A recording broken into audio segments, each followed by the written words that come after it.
Sergeli Xonobod Beruniy mahallasida 5 sotuvga 2 etajli uchastkamiz sotuvga chiqdi. 6 xona, 3 ta sanuzel, orqa hovli, basseynlari, hamma sharoitlariga ega.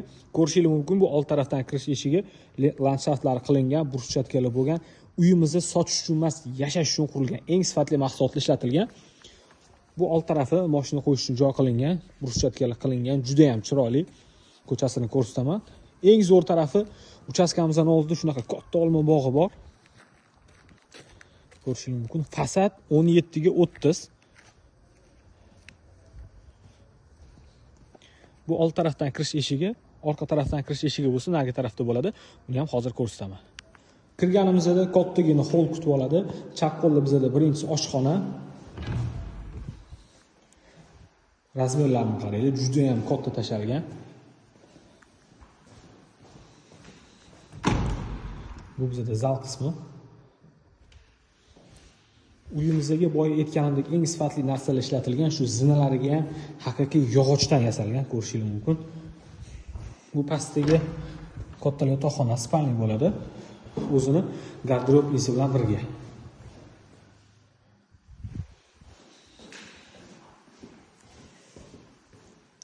Bu yerda bizda kir yuvish xonasi va sanuzel bor. Umumiy bu yerdan orqa hovliga chiqsa bo'ladi. Ko'rishingiz mumkin. Kattagina orqa hovli, mashina qo'yish uchun joy, letniy kuxnya, undan tashqari o'zini basseyn, sanuzellari ham bor tashqarida.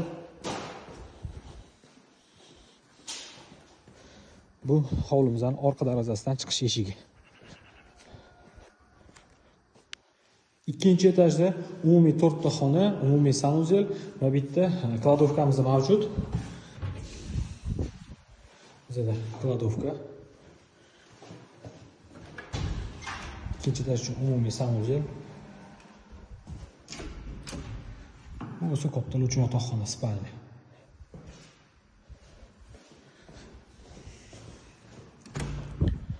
Bu xonamizni detskiy ishlatsangiz bo'ladi.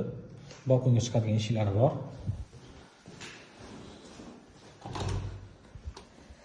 Hovlimizning tepadan ko'rinishi.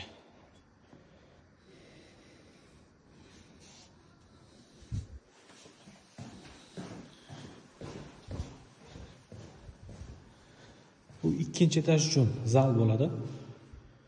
Razmerlar juda ham katta.